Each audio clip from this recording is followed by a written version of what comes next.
राजकीय सम्मान के साथ निकाला गया शहीद का शव यात्रा। छत्तीसगढ़ के दंतेवाड़ा में ड्यूटी के दौरान ठनका की चपेट में आने से शहीद हुए थे साहेबगंज के सपूत शहबाज आलम। देश के लिए शहीद हुए साहेबगंज के वीर सपूत शहबाज आलम का अंतिम शव यात्रा पूरे राजकीय सम्मान के साथ सोमवार की सुबह उनके पैतृक आवास कुल्लीपारा से निकाला गया। इस दौरान शव यात्रा में शामिल होने के लिए लोगों का जनसैलाब उमड़ पड़ा। शव यात्रा पूरे शहर में भ्रमण करने के बाद स्टेडियम के समीप स्थित कब्रिस्तान पहुंचा, जहां लोगों ने नम आंखों से उन्हें अंतिम विदाई दी।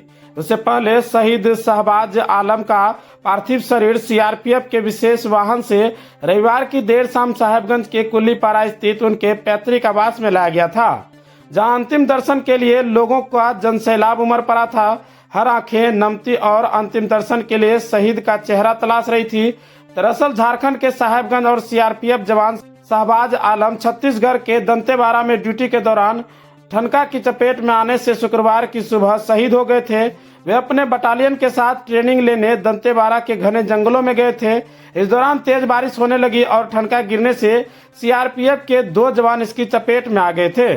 दोनों को निकट के स्वास्थ्य केंद्र में इलाज के लिए ले जाया गया था, जहां जांच के बाद डॉक्टर ने दोनों को मृत घोषित कर दिया था, जिसमें से एक साहेबगंज का सपूत शहबाज आलम थे। सीआरपीएफ की ओर से उसी दिन इसकी सूचना परिजनों को दे दी गई थी।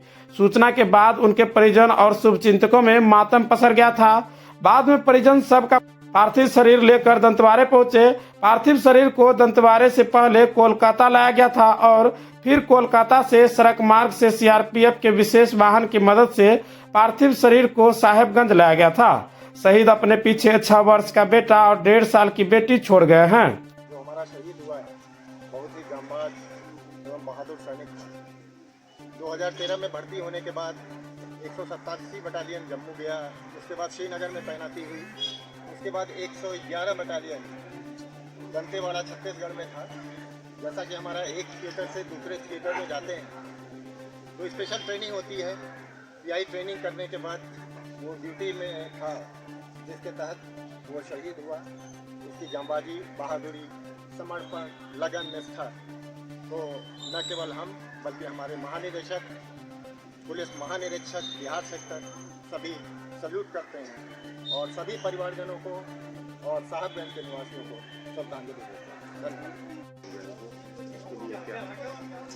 ये पूरे साहिबगंज के लिए नहीं बल्कि पूरे देश के लिए एक गर्व की बात है कि साहिबगंज के एक जवान श्री शहनवाज आलम जी ने आज पूरे देश के लिए अपनी कुर्बानी दी है और ड्यूटी में रहते हुए उनकी मृत्यु हुई है। आज उन्हीं के जनाजे में पूरा साहिबगंज उमड़ा था।